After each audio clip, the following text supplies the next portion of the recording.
Hello, c'est Sensei et bienvenue dans cette nouvelle vidéo. Après 4 années dans le trading, aujourd'hui je vais partager avec toi 6 conseils qui m'ont permis enfin d'être rentable.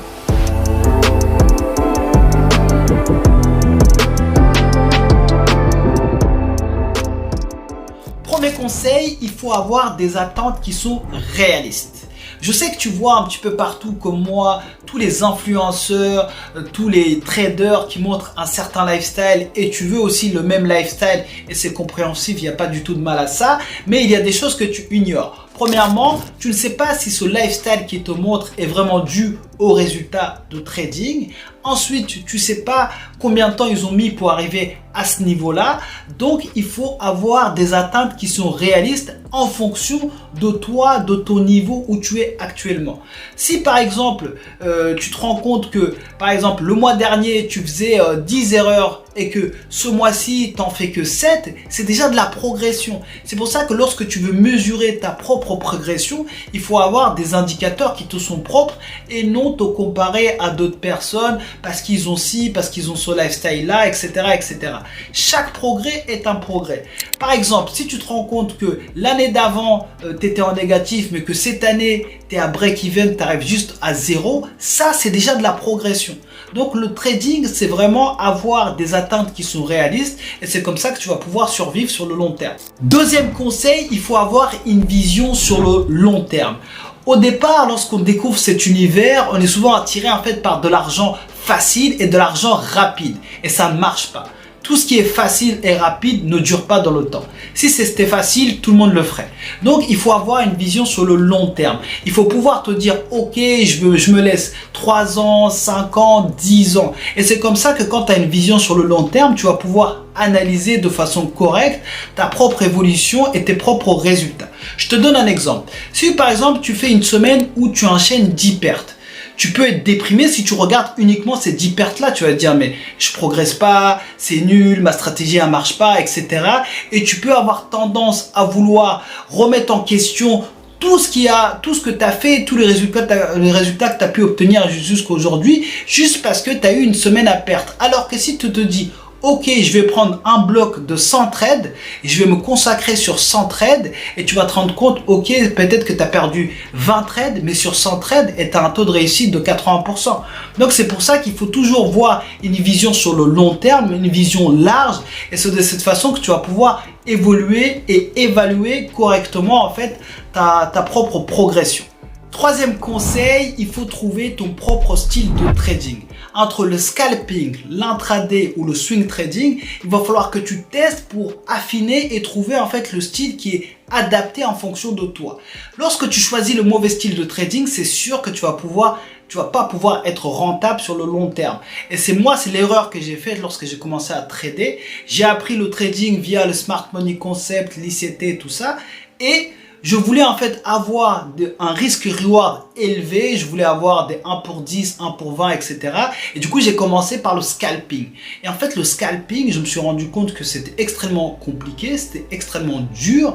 Et surtout aussi, ça ne me correspondait pas, j'avais tendance à prendre beaucoup trop de positions, etc., etc. Et du coup, lorsque j'ai orienté mon style de trading vers l'intraday, je me suis rendu compte que ça me correspondait un peu plus et que ça me permettait aussi d'avoir beaucoup plus de temps pour étudier, backtester, etc., etc.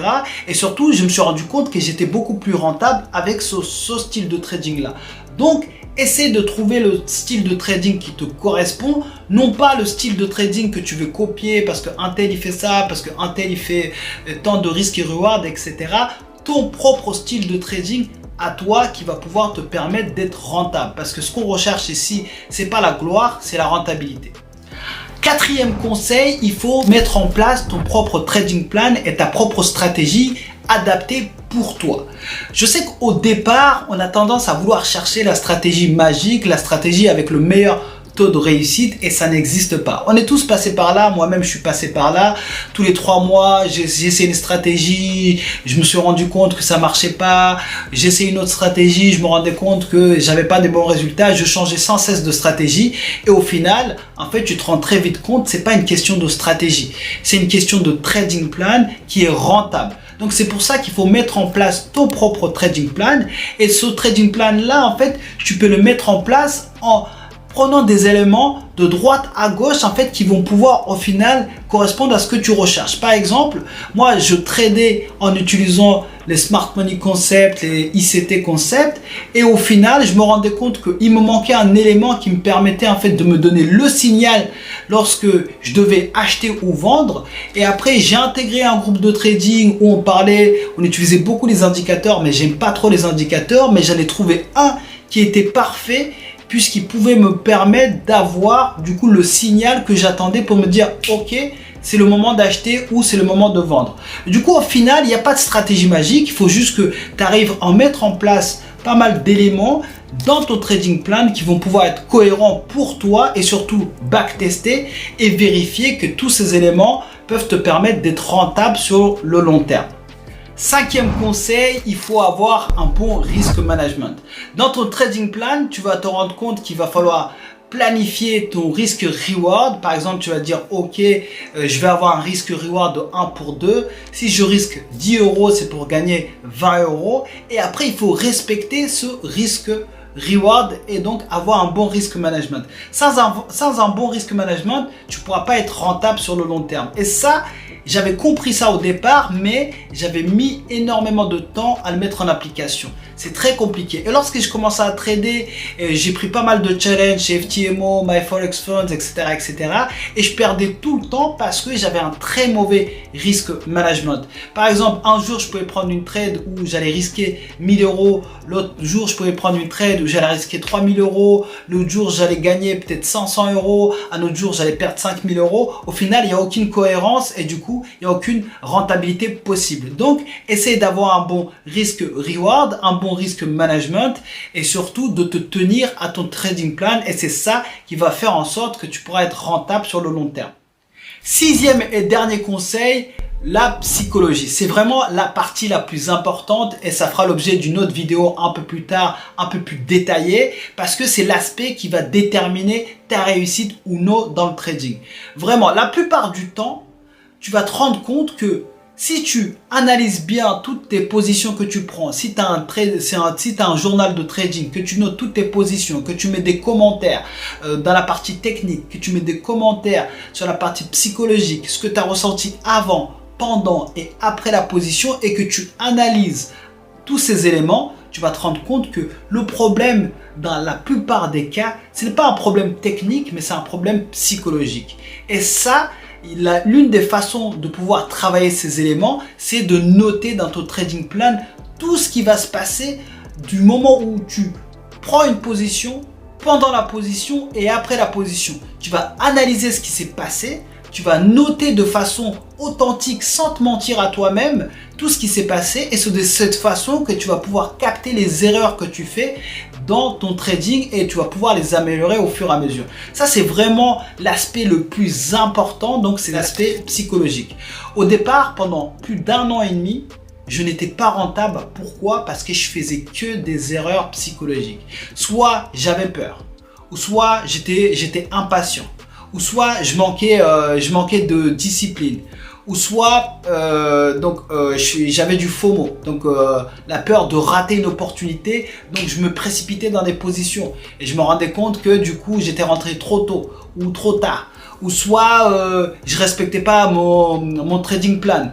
Donc quand je disais qu'il fallait sortir avec un risk reward de 1 pour 2, je sortais avant. Ou lorsque je me rendais compte que la position elle allait presque toucher mon stop loss, je sortais avant. Et tout ça en fait c'est que des problèmes psychologiques. Mais quand tu as pas mal de problèmes comme ça psychologiques, tu peux pas tous les traiter à la fois. Ce que tu peux faire, moi c'est ce que je fais en tout cas, j'espère que ça pourra marcher pour toi, c'est déjà de noter donc tous ces problèmes, de noter dans ton trading plan tout ce que tu fais, tout ce à quoi tu penses.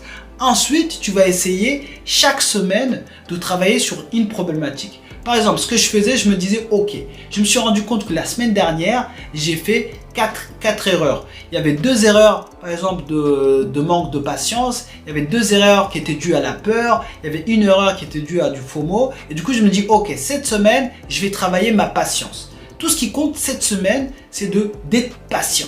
Donc, d'attendre que le prix vienne à moi avant de pouvoir rentrer dans une position. Donc c'est ça que je faisais. Chaque semaine, je travaillais sur un élément, je travaillais que sur la confiance jusqu'à ce que, que sur la patience jusqu'à ce que je maîtrise ce point.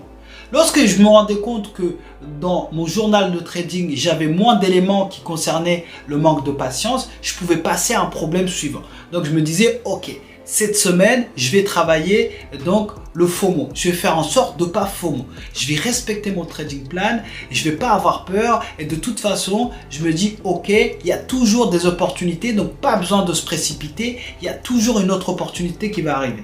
Donc c'est comme ça que tu vas faire au fur et à mesure pour travailler sur chacun des points. Et même si, par exemple, cette semaine, tu fais 5 erreurs, la semaine d'après, tu fais que 4 erreurs, c'est toujours du progrès, c'est toujours de la progression. Il ne faut pas se flageller, il ne faut pas être trop dur, avoir un discours trop dur envers soi-même. Il faut savoir se féliciter et voir le progrès quand il y a du progrès.